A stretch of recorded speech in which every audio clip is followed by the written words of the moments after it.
Hi to all, welcome to my channel study with Nancy. सभी को नमस्ते और सभी का स्वागत है हमारे चैनल के ऊपर। तो वो आरबीएससी बुक से रिलेटेड चल रहा है, यानी कि आरबीएससी बुक पढ़ा रहे हैं। कौन सी क्लास की? 9th क्लास की, जिसमें कि हम जो है वो टॉपिक वाइज सारी चीज़ों को कवर करते हुए चल रहे हैं। और इसके साथ में जो है वो हमने जो 3 वीडियो जो है वो हम पहले बना चुके हैं। किसके ऊपर? तो वो 1857 की क्रांति के ऊपर 3 वीडियो बना चुके हैं। अब जो नेक्स्ट वीडियो बना था, यानी कि 4th, यानी कि अगली क्लास हमारी थी चौथी, वो किस पे थी? तो राजस्थान के जो प्रमुख क्रांतिकारी आ जाते हैं, जो कि हमारे ऑल कॉम्पिटिटिव एग्ज़ाम आते हैं, उनमें सबसे ज़्यादा जो है वो क्वेश्चन आते हैं। तो उसके ऊपर जो है वो हमारी क्लास रही थी, जिसमें कि मैंने आपको कुछ क्रांतिकारी जो थे वो करवा दिए थे, जिसमें कि इम्पोर्टेंट सभी क्रांतिकारियों के बारे में बता दिया था पहले सेशन में मैंने। अब हम नेक्स्ट जो आगे आपके प्रमुख क्रांतिकारी आ जाते हैं उनके बारे में डिस्कस करेंगे। तो अगर आपको क्रांतिकारियों की क्लासेस अच्छे से लेनी है तो पहले वो फर्स्ट क्लास देख लेना, जिससे कि आपका बेसिक जो है वो नॉलेज हो जाए। फिर उसके बाद में क्लास लेना, क्योंकि बीच में तो ऐसे सही नहीं होगा कि हम सीधे जो है वो क्लासेस लेने लग जाएं। जहाँ से स्टार्टिंग है वहाँ से हमें लेनी चाहिए, जिससे कि हमारा जो नॉलेज है वो सही रहे आगे की क्लासेस में। ठीक है, तो अब हम जो है वो किसके बारे में पढ़ेंगे, यानी कि आज हमारा टॉपिक क्या रहने वाला है? तो केसरी सिंह बारट। तो अब मैं जो है वो मैं आपको बेसिक सा बता देती हूँ कि केसरी सिंह बारट जो है वो 1872 से लेकर 1941 तक जो है वो केसरी सिंह बारट का टाइम पीरियड यानी कि कार्यकाल आ जाता है। इसके बाद में हम बात करते हैं कि केसरी सिंह बारट की जन्मभूमि कौन सी है। तो शाहपुरा में केसरी सिंह बारट का जन्म हुआ था, लेकिन इनकी कर्म भूमि यानी कि इन्होंने कार्य कहाँ पे किया था? तो कोटा में किया था। इनका जन्म कब हुआ था? तो 1872 ईस्वी में जो है वो शाहपुरा रियासत में जो देवपुरा नामक एक गाँव आ जाता है, वहाँ पे इनका जन्म हुआ था। देवपुरा नामक गांव में इनका जन्म हुआ था। केसरी सिंह बारट जो है वो क्रांतिकारी तो थे ही थे, इसके साथ में केसरी सिंह बारट एक कवि भी थे, यानी कि ये कविताएं भी लिखा करते थे। तो राजस्थान के प्रसिद्ध कवि भी थे और क्रांतिकारी भी थे। और इनकी जन्मभूमि शाहपुरा आ जाती है, कर्मभूमि कोटा आ जाती है। इनका जन्म 1872 में शाहपुरा रियासत का जो देवपुरा गांव आ जाता है वहाँ पे हुआ था। नेक्स्ट हम बात कर लेते हैं कि 1903 ईस्वी की एक घटना है जो कि बहुत ज़्यादा बार जो है वो एग्ज़ाम में पूछी जाती है। वायसराय कौन आ जाते हैं? तो वायसराय आ जाते हैं लॉर्ड कर्जन, यानी कि लॉर्ड कर्जन द्वारा जो है वो एक दिल्ली दरबार का आयोजन किया गया था।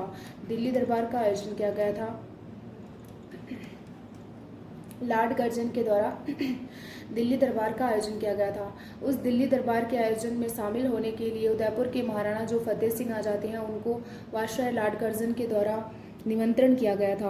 अब उदयपुर के जो महाराणा फतेह सिंह आते हैं वो दिल्ली दरबार में शामिल होने जा रहे थे, लेकिन जो केसरी सिंह बारट थे उन्होंने चेतावनी रा चुंगटिया, मोस्ट इम्पॉर्टेंट, बहुत बार पूछा जाता है, इसमें 13 सोटे थे। तो आपसे यही पूछ लेंगे कि पिछली बार भी एक एग्ज़ाम हुआ था, उसमें ये क्वेश्चन आया था कि केसरी सिंह बारट के द्वारा जो चेतावनी रा चुंगटिया लिखा गया था उसमें कितने सोरठे थे? तो उनकी संख्या कितनी आ जाती है? तो उसमें टोटल 13 सोरठे थे। और वो जो है वो किसको जो है वो संबोधित करके लिखा गया था? तो उदयपुर के महाराणा फतेह सिंह को संबोधित करके लिखा गया था। ये जो चेतावनी रा चुंगटिया पढ़ने के बाद में, यानी चेतावनी रा चुंगटिया सुनने के बाद में, जो उदयपुर के महाराणा फतेह सिंह जो थे वो दिल्ली दरबार में शामिल होने के लिए नहीं गए। लिखे जो कि अंग्रेजों के विरुद्ध भावनाओं को स्पष्ट अभिव्यक्ति थी, यानी कि जो केसरी सिंह बारट की अंग्रेजों के विरुद्ध जो भावना थी उसकी स्पष्ट अभिव्यक्ति उन्होंने चेतावनी रा चुंगटिया में लिखी थी। नेक्स्ट हम बात कर लेते हैं अगले टॉपिक के ऊपर।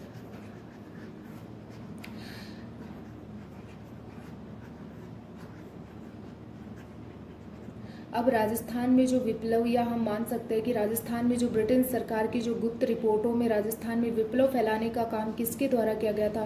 तो उसमें केसरी सिंह बारट और अर्जुन लाल सेठिया, इन दोनों का खासकर जो है वो नाम आ जाता है। उन्होंने राजस्थान के सभी वर्गों को क्रांतिकारी गतिविधियों से जोड़ने के लिए 1910, सबसे इम्पोर्टेंट टॉपिक है ये, यानी कि सबसे इम्पोर्टेंट फैक्ट है जो कि आपके एग्ज़ाम में बार बार पूछा जाता है कि वीर भारत सभा की स्थापना किसने करी थी? तो आप ध्यान से देख लेना कि 1910 ईस्वी में वीर भारत सभा की स्थापना जो है वो केसरी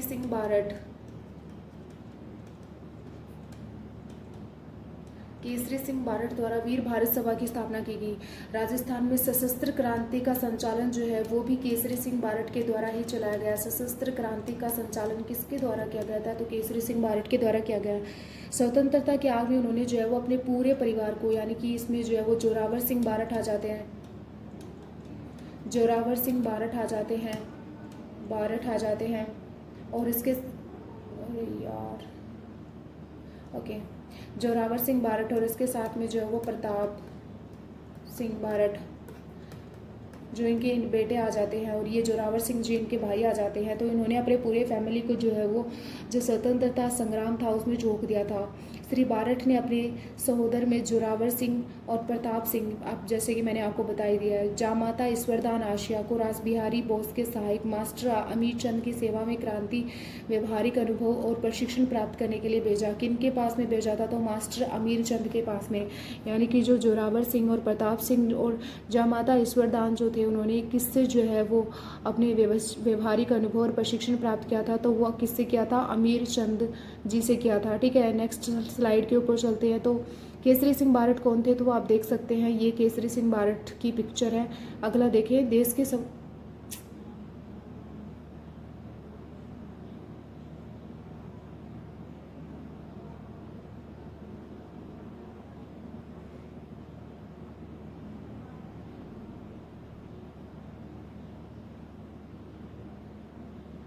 ओके,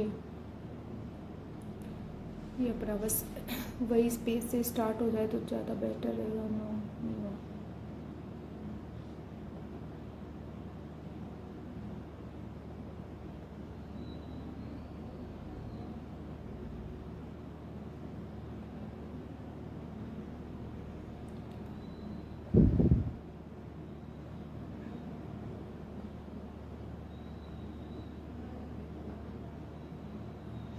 हम केसरी सिंह बारठ जी के बारे में पढ़ रहे थे।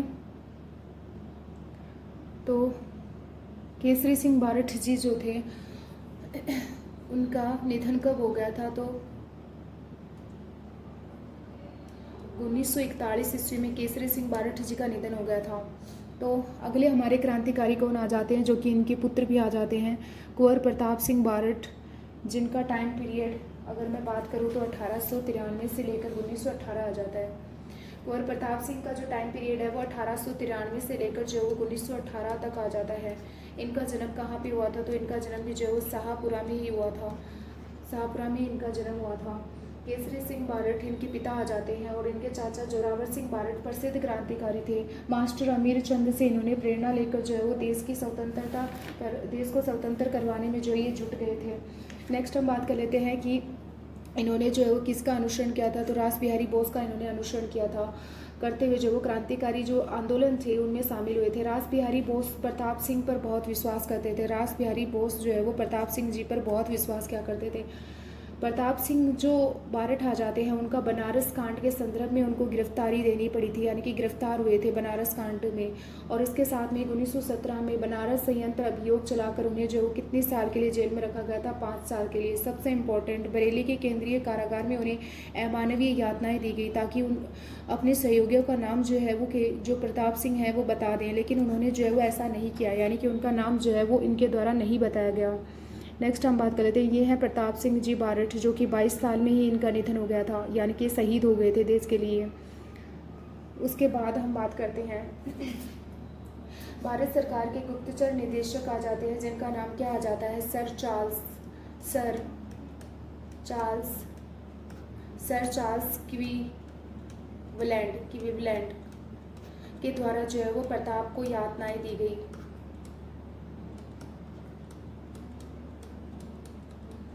तो आपसे पूछ लेंगे प्रताप को यातनाएं किस जो है वो व्यक्ति के द्वारा दी गई थी? तो उनका नाम याद रख लेना, सर चार्ल्स क्लीवलैंड के द्वारा जो वो दी गई थी। मगर ये सब भी प्रताप को नहीं तोड़ पाए। बरेली जेल में क्लीवलैंड ने प्रताप सिंह से राज उगलवाने के लिए कहा कि तुम्हारी माँ तुम्हारे लिए बहुत रोती है। तब प्रताप ने जवाब दिया, लेकिन मैं सैकड़ों माताओं को रोने का कारण नहीं बन सकता हूँ। मेरी माँ को रोने दो, जिससे अन्य कोई न रोए।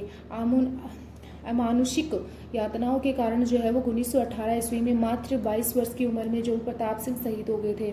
1918 ईस्वी में जो है वो 22 वर्ष की उम्र में इनका जो है वो शहीद हो गए थे, यानी कि इनका निधन हो गया था, ये शहीद हो गए थे।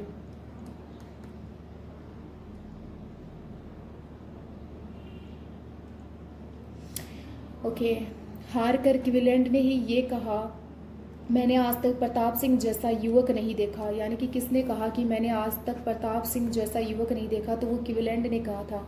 किसने कहा था? क्विवेलेंट ने कहा था। अब हम बात कर लेते हैं बालमुकुंद बीशा के बारे में, जो कि कहाँ के आ जाते हैं, जोधपुर से उनका संबंध आ जाता है।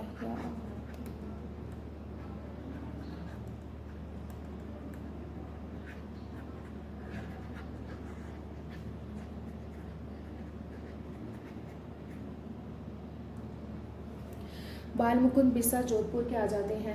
इनका टाइम अगर हम देखें तो 1908 से लेकर जो है वो 1942 ईस्वी तक बालमुकुंद बिरसा का टाइम रहा था। नेक्स्ट, इन्होंने नागौर में जो है वो क्या काम किया था, तो इन्होंने चरखा संघ की स्थापना करी थी। यानी कि बालमुकुंद बिरसा के द्वारा चरखा संघ की स्थापना करी गई थी। और इसके साथ में ये जो है वो खद्दर भंडार की स्थापना भी जो है वो नागौर में करी गई थी। किसके द्वारा? तो बालमुकुंद बिरसा जी के द्वारा करी गई थी। राजस्थान के जतिन दास इनको कहा जाता था। बालमुकुंद बिरसा को किस नाम से जाना जाता था? तो इनको जो है वो राजस्थान का जतिन दास कहा जाता था। राजस्थान का जतिन दास बालमुकुंद बिरसा को कहा जाता था। बालमुकुंद बिरसा का जन्म कब हुआ था? तो 1908 में डीडवाना तहसील के पिल्लवा गांव में जो है वो एक साधारण परिवार में हुआ था। 1942 में ईस्वी में जब जय नारायण व्यास के नेतृत्व में शुरू हुए जन आंदोलन के दौरान बिरसा को 9 जून 1942 को भारत रक्षा कानून के अंतर्गत बंदी बनाकर जेल में डाल दिया गया था। जेल में राजनीतिक बंदियों से होने वाले दुर्व्यवहार के विरुद्ध बिरसा जी ने भूख हड़ताल करी, लेकिन भूख हड़ताल के कारण जो है वो बिरसा जी की जो हालत थी वो बहुत कम वीक हो गई थी और इसके साथ में बहुत ख़राब हो गई थी और उनको लू का प्रकोप भी झेलना पड़ा, जिस वजह से जो है वो बिरसा जी की 19 जून को उन्हें वार्ड से जेल से अस्पताल में भिजवाया गया। जब उनकी बहुत ज़्यादा तबीयत ख़राब हो गई थी तो उनको 19 जून को वार्ड से जो है वो जेल अस्पताल भिजवाया गया, जहां अधिकारियों की लापरवाही के कारण उनकी जो है वो उनका निधन हो गया। बिरसा निधन का समाचार समूचे नगर में बिजली की तरह फैल गया। देखते ही देखते अस्पताल के सामने लाखों के लोग जो वो भीड़ में इकट्ठे हो गए थे। तो बिरसा जी की जो है वो मृत्यु कब हो गई थी? तो बिरसा जी की मृत्यु जो है वो 19 जून को जो है वो उनको अस्पताल में लेके जाया गया और फिर उनकी मृत्यु हो गई थी, यानी कि वो शहीद हो गए थे। नेक्स्ट हम बात कर लेते हैं कि बिरसा जी के द्वारा जो है वो कौन से आंदोलन की वजह से जो उनको जेल में डाला गया था और कब डाला गया था? तो 9 जून 1942 ईस्वी को जो है वो भारत रक्षा कानून के अंतर्गत बंदी बनाकर उनको जेल में डाल दिया गया था। नेक्स्ट 1908 ईस्वी में जो वो बालमुकुंद बिरसा जी का जो है वो जन्म डीडवाना के पिलवा नामक ग्राम में हुआ था। बालमुकुंद बिरसा को राजस्थान का जतिन दास के नाम से भी जाना जाता है और इसके साथ में बालमुकुंद बिरसा की जो निधन हुआ था वो भूख हड़ताल करने की वजह से हुआ था। नेक्स्ट हम बात करते हैं, अगले हमारे क्रांतिकारी आ जाते हैं सागरमल गोपा, जो कि इनका संबंध जैसलमेर से आ जाता है। जैसलमेर में जन्मे सागरमल गोपा जीवन पर्यंत अपने जन्मभूमि के दुखों को दूर करते रहे। इन्होंने अत्याचारी निरंकुश राजशाही का कड़ा विरोध कर जैसलमेर राज्य में राजनीतिक चेतना उत्पन्न करने के साथ साथ शिक्षा प्रचार पर विशेष जोर दिया।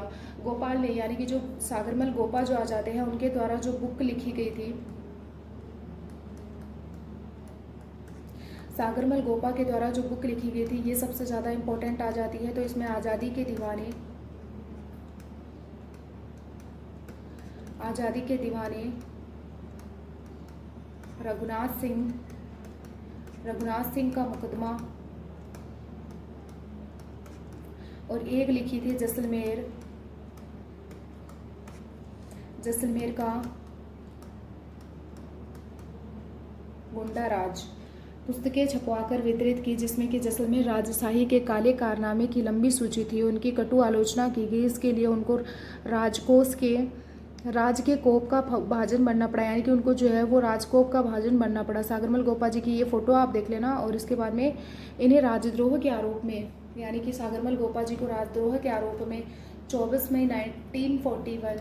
मई 24 मई 1941 ईस्वी को जेल में डालकर इस पर अमानवीय अत्याचार किए गए। इन पर अमानवीय अत्याचार किए गए। जेल में अप्रैल 1946 यानी कि अप्रैल 1946 डेट याद रख लेना, 4 अप्रैल है वैसे तो, 4 अप्रैल 1946 ईस्वी को जो है वो इन पे तेल छिड़ककर आग लगाकर इन्हें अत्याचारी सत्ता ने जीवित ही जला दिया था। नेक्स्ट व्यक्ति आ जाते हैं हमारे नाना भाई खाट, जिनके बारे में आप सभी को पता है क्योंकि हम तो बचपन से ही पढ़ते आए हैं इनके बारे में। तो नाना भाई खाट जो है वो रास्तापाल डूंगरपुर से जो है इनका संबंध आ जाता है।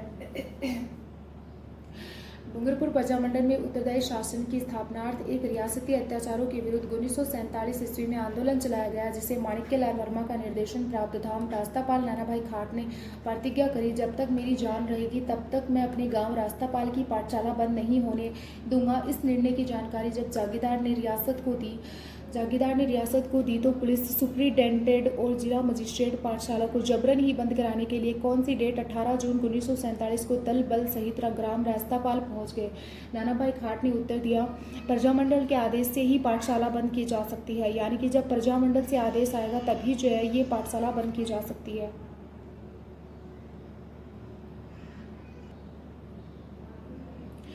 मजिस्ट्रेट ने कहा, मैं महारावल का आदेश लेकर आया हूँ। नाना भाई ने महारावल का आदेश मानने से इनकार कर दिया। तब डंडों और बंदूकों से कुंदों से पाठशाला के आंगन में जो है वो नाना भाई खाट की निर्मम पिटाई करी और बंदूकों के प्रहार और आघात से उन्हें घायल हो गए और वो चिर निद्रा में सो गए, यानी कि वो घायल हो गए थे। उसके बाद में नाना भाई खाट के बाद में सरदार हरलाल सिंह, जो कि इनका संबंध किस जिले से आ जाता है, तो सरदार हरलाल सिंह झुंझुनू के आ जाते हैं। सरदार हरलाल सिंह का जन्म जो है वो हनुमानपुरा गांव 1901 ईस्वी में झुंझुनू में हुआ था। सरदार हरलाल सिंह अशिक्षित थे। हरलाल सिंह ने रियासती और जागीरदारी जुल्मों का डटकर विरोध किया। किसान और प्रजामंडल आंदोलन में इन्होंने सक्रिय भूमिका निभाई। विद्यार्थी भवन झुंझुनू की स्थापना इन्होंने करी। इनका एक काम आ जाता है जो कि मोस्ट इम्पोर्टेंट आपसे पूछ लेंगे ये भी कि विद्यार्थी भवन झुंझुनू की स्थापना किसने करी थी, तो सरदार हरलाल सिंह जी के द्वारा करी गई थी। कर उसने राजनीतिक और सामाजिक गतिविधियों का केंद्र बनाया, यानी कि ये जो था इसको राजनीतिक और सामाजिक गतिविधियों का केंद्र बनाया। इसी केंद्र ने उन्होंने किसान आंदोलन का संचालन किया और इसी केंद्र से उन्होंने किसका संचालन किया, किसान आंदोलन का। कुशल नेतृत्व के कारण उनके सहयोगी ने उन्हें सरदार की उपाधि दी थी, यानी कि अच्छे नेतृत्वकर्ता थे, इनमें अच्छे नेतृत्वकर्ता के गुण थे। इसी वजह से जो है वो इनके जो सहयोगी लोग थे उन्होंने इनको जो सरदार की उपाधि दी थी। तो आपसे पूछ लेंगे कि हरलाल सिंह जी जो आ जाते हैं उनको सरदार की उपाधि किनके द्वारा दी गई थी, तो उनके सहयोगियों के द्वारा ही उनको सरदार की उपाधि दी गई थी। नेक्स्ट इंपॉर्टेंट आ जाते हैं कप्तान दुर्गा प्रसाद, जो कि कहाँ से आ जाते हैं, तो उनका संबंध नीम का थाना से आ जाता है। इनका जन्म 1905 में हुआ था। इनकी प्रारंभिक शिक्षा अर्जुनलाल सेठिया के जो वर्तमान पाठशाला, जो कि मैंने जब अर्जुनलाल सेठिया जी के बारे में पढ़ाया था कि वर्तमान पाठशाला, वर्तमान विद्यालय, वर्तमान छात्रावास की स्थापना अर्जुनलाल सेठिया जी के द्वारा करी गई थी। उसके उपरांत सांबर तथा कानपुर में हुई। चौधरी ने राजस्थान सेवा संघ के अंतर्गत बिजोलिया में कार्य किया। 1930 में स्वाधीनता आंदोलन में, यानी कि इन्होंने कैप्टन दुर्गा प्रसाद जो आ जाते हैं उन्होंने राजस्थान सेवा संघ में कार्य किया था। राजस्थान सेवा संघ से रिलेटेड जो है वो कल एक क्वेश्चन पूछा गया था जिसमें कि स्टूडेंट ने मुझे भेजा था, तो उसमें ये था कि जो हमारा तीसरे अधिवेशन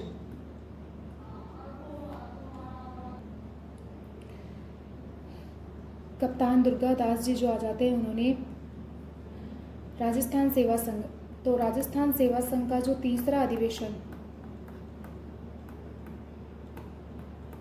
राजस्थान सेवा संघ का तीसरा अधिवेशन कहाँ आयोजित किया गया था, तो वो अजमेर में आयोजित किया गया था। ठीक है, राजस्थान सेवा संघ का तीसरा अधिवेशन कहाँ आयोजित किया गया था, तो अजमेर में किया गया था। उन्होंने मुझे एक गाइड के बारे में बताया था स्टूडेंट ने, उस गाइड में जो है वो अजमेर में चौथा अधिवेशन बता रखा था, जो कि सरासर गलत है, क्योंकि हमारी जो RBSc बुक आ जाती है उसमें तीसरा अधिवेशन जो है वो अजमेर में हुआ था, ये दिया गया था। और कल जो RPSC के द्वारा जो पेपर करवाया गया था उसमें ये क्वेश्चन पूछा भी था, तो आप ध्यान में रख लेना, तीसरा अधिवेशन अजमेर में हुआ था। 1930 ईस्वी में स्वाधीन आंदोलन में जो दुर्गा प्रसाद थे वो शामिल हो गए थे।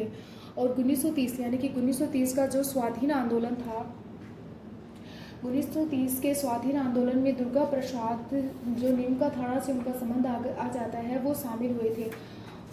और 1930 ईस्वी से लेकर यानी कि 1930 से लेकर 1947 ईस्वी तक राष्ट्रीय आंदोलनों में भाग लेने के कारण इन्हें जो है वो अनेक बार जेल में जाना पड़ा। दुर्गादास जो आ जाते हैं, यानी कि दुर्गा प्रसाद जो आ जाते हैं, उनके बारे में ये बात आती है कि वो एक पत्रकार के रूप में उन्होंने अपनी एक पहचान बनाई थी। ठीक है, उन्होंने अजमेर जयपुर में प्रकाशित दैनिक नवज्योति का लंबे समय तक संपादन किया था।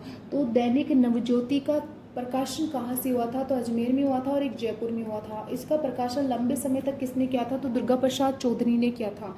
नेक्स्ट हम अगले जो है वो हमारे क्रांतिकारी आ जाती हैं जानकी देवी बजाज, जिनका संबंध सिक्कर से आ जाता है, जिनसे बहुत बार क्वेश्चन किया जाता है। इनका जन्म कहाँ हुआ? लक्ष्मणगढ़ के सेठ गिरधारी लाल जाजोदिया के यहाँ 1893 ईस्वी में मध्य प्रदेश के जावरा कस्बे में हुआ था। 1902 में जो है वो जमनालाल बजाज के साथ में इनका विवाह हो गया।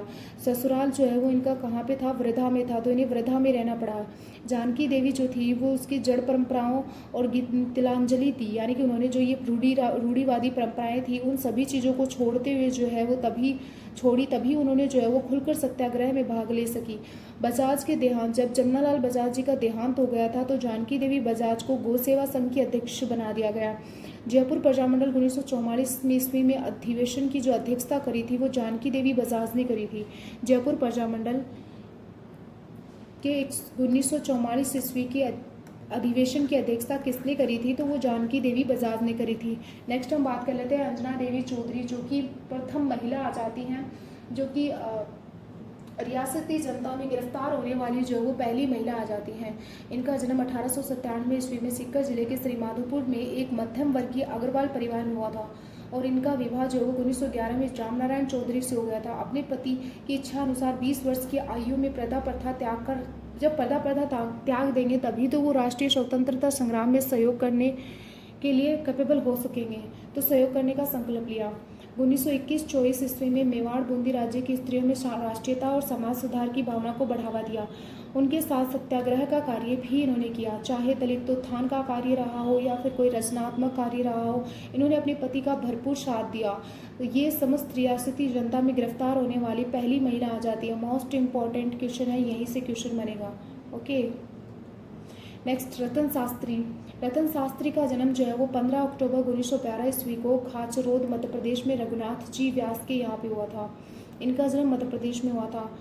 और मैंने आपको जानकी देवी बजाज के बारे में बताया था, उनका जन्म भी मध्य प्रदेश के जावरा में हुआ था, लेकिन इनका विवाह हीरालाल शास्त्री जी के साथ में हुआ था।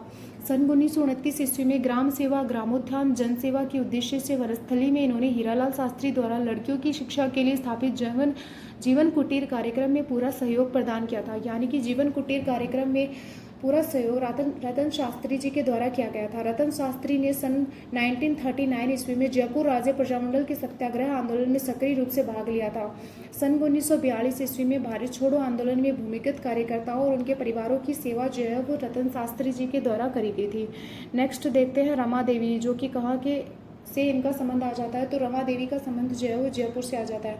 इनका जन्म जयपुर में वैद्य गंगा सहाय के घर में हुआ था। इनका विवाह 7 वर्ष की आयु में हो गया था। 11 वर्ष की आयु में विधवा हो गई थी। विधवा होने के बाद में लादूराम जोशी के साथ में इनका पुनर्विवाह हो गया था। विवाह के बाद में इन्होंने खादी पहनना स्टार्ट कर दिया गया था और नौकरी छोड़कर पति के साथ में जो वो राजस्थान सेवा संघ, मैंने आपको पहले ही बताया था, तीसरा अधिवेशन, थर्ड अधिवेशन कहाँ पे हुआ था? अजमेर में हुआ था। ओके, बिजोलिया आंदोलन के समय पंडित लादूराम जोशी की पत्नी रमा देवी 1931 में बिजोलिया गई और जहां इन्हें गिरफ्तार कर लिया गया। उन्हें वहां से निकल जाने को कहा गया, किंतु जवाब में इन्होंने यही बताया कि जब तक किसानों पर अत्याचार बंद नहीं होंगे वे यहाँ आती रहेंगी। इन्हें वहाँ के जो कोतवाल आ जाते हैं उनके द्वारा अपमानित किया गया, पिटाई की गई, किंतु वे दृढ़ बनी रही। 1930 से 32 में सत्याग्रह एवं सवर्ण अवज्ञा आंदोलनों में जो है वो रमा देवी जी के द्वारा भाग लिया गया था। रमा देवी ने 1930 ईस्वी व 1932 ईस्वी के सत्याग्रह व सवर्ण अवज्ञा आंदोलन में भाग लिया था। नेक्स्ट महिला आ जाती हैं कालीबाई डूंगरपुर, जो कि आप बचपन से ही पढ़ते आ रहे हो। डूंगरपुर जिले के गांव रास्तापाल के निवासी भील कन्या कालीबाई रास्तापाल की पाठशाला में पढ़ती थी। जून 1947 ईस्वी में डूंगरपुर के महाराव के फरमान के बावजूद जब राष्ट्रपाल की पाठशाला बंद नहीं की गई नाना भाई जी के द्वारा, तो पुलिस सुप्रिटेंडेंट एवं मजिस्ट्रेट दल बल सहित पाठशाला बंद कराने के लिए पुलिस ने जो है वो पाठशाला बंद कर इसकी चाबी जो है वो उनके सुपुर्द करने का आदेश दिया। जो प्रजामंडल कार्यकर्ता नाना भाई खाट ने तो मना कर दिया, लेकिन सेंगा भाई को जो है इन्होंने ट्रक से बांधकर और घसीटना शुरू कर दिया और नाना भाई खाट जो है उनको घायल कर दिया था। और फिर 13 वर्षीय जो ये भील कालीबाई आ जाती है, जो अपने खेतों में घास काट रही थी। जब उन्हें पता चला कि उनके गुरु सेंगा बाई को ट्रक से पीछे घसीटते जा रहे हैं, तब वो चीरती हुई यानी कि भीड़ को चीरती हुई जो है वो ट्रक से पीछे दौड़ी और चिल्लाने लगी कि मेरे गुरुजी को कहाँ ले जा रहे हो। ट्रक रुकते देखकर उसने सिपाहियों को चेतावनी की परवाह किए बिना जो है वो दराती क्या होती है कि जो ये ऐसे दांतली सी होती है ना, उसको बोलते हैं दराती। सेंगा भाई के कमर से बंधी रस्सी को जो वो काट दी, मगर तभी पुलिसियों ने जो वो गोलियां चलाई, पुलिस ने गोली चलाई और जो कालीबाई जो थी उनको छलनी कर दिया। 18 जून 1947 को, डेट याद रख लेना कब किया था, तो 18 जून 1947। अंत में अपने गुरु को बचाने के प्रयास में कालीबाई जो थी वो 20 जून यानी कि 2 दिन के बाद में 20 जून 1947 को उन्होंने दम तोड़ दिया। रास्तापाल में इनकी स्मृति में एक स्मारक बनाया गया। पूछ लेंगे कालीबाई जो आ जाती है उनका जो एक स्मारक है वो कहाँ पे बनाया गया है, तो रास्तापाल में बनाया गया है। नेक्स्ट महिला आ जाती है किशोरी देवी। सरदार हरलाल सिंह की पत्नी जो है वो किशोरी देवी ने अपने पति के साथ में मिलकर शेखावाटी क्षेत्र में जागीरी प्रथा के विरोध में राष्ट्रीय आंदोलन में भाग लिया था। किशोरी देवी जो थी उनके पति का नाम हरलाल सिंह आ जाता है। किशोरी देवी का संबंध किस क्षेत्र से आ जाता है, तो वो शेखावाटी क्षेत्र से आ जाता है। शेखावाटी क्षेत्र से आ जाता है। सीहोट के ठाकुर मानसिंह के द्वारा सोतिया का बास नामक गांव में किसान महिलाओं के साथ किए गए दुर्व्यवहार के विरोध में सिक्कर जिले के कटराथल नामक स्थान पर किशोरी देवी की अध्यक्षता में एक विशाल महिला सम्मेलन का आयोजन किया गया। अब आपसे ये पूछ लेंगे कि 1934 यानी कि 1934 में जो है वो कटराथल कहाँ पे आ जाता है, तो कटराथल कहाँ पे आ जाता है, तो वो सिक्कर में आ जाता है, शेखावाटी क्षेत्र में आ जाता है। कटराथल सिक्कर में आता है। क्या लिख रही हूँ,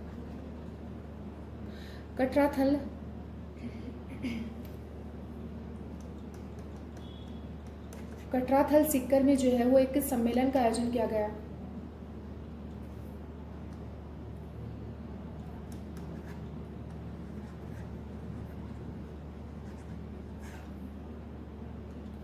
कटराथल सिक्कर में एक सम्मेलन का आयोजन किया गया। उस सम्मेलन की अध्यक्षता किसने करी थी, तो वो किसने करी थी, किशोरी देवी ने करी थी। ये क्वेश्चन बहुत बार आया है तो आप इसको ध्यान दे लेना। किशोरी देवी ने जो अध्यक्षता करी थी, 10,000 महिलाओं ने इसमें भाग लिया था। और सीहोट के ठाकुर जो मानसिंह आ जाते हैं उनके द्वारा सोतिया का पास में महिलाओं के साथ में जो दुर्व्यवहार किया जाता था, उसी कारण जो है वो ये सम्मेलन किया गया था। ठीक है, तो ये किशोरी देवी का संबंध शेखावाटी क्षेत्र से आ जाता है। शेखावाटी क्षेत्र के भी सिक्कर जिले से आ जाता है। और कटराथल कहाँ पे आ जाता है, तो सिक्कर में आ जाता है। ठीक है, तो ये बेसिक सी जो जानकारी थी वो मैंने आपको बता दी और हमारे पूरे कंप्लीट क्रांतिकारी हो चुके हैं, जिसमें कि मैंने मोस्ट इंपॉर्टेंट फैक्ट के ऊपर आपको बता दिया है। और ये तो हमारी जो आरबीएससी बुक चल रही है तो उसके ऊपर जो है वो हम ऐसे पढ़ा रहे हैं। जब हम आपको डिटेल से जो है वो राजस्थान जीके के बारे में पढ़ाएंगे तब हम आपको जो है वो और फैक्ट्स जो है वो इसमें इंक्लूड करते हुए चलेंगे। अभी तो हमें ये आरबीएससी बुक में क्या क्या चीज़ें दे रखी है वो कवर करना है, ताकि आप अपने नोट्स में अपडेट कर सको।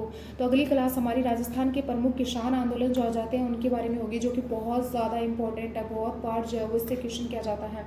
राजस्थान किसान आंदोलन के बारे में सबसे ज़्यादा इंपॉर्टेंट जो है वो बिजोलिया किसान आंदोलन आ जाता है।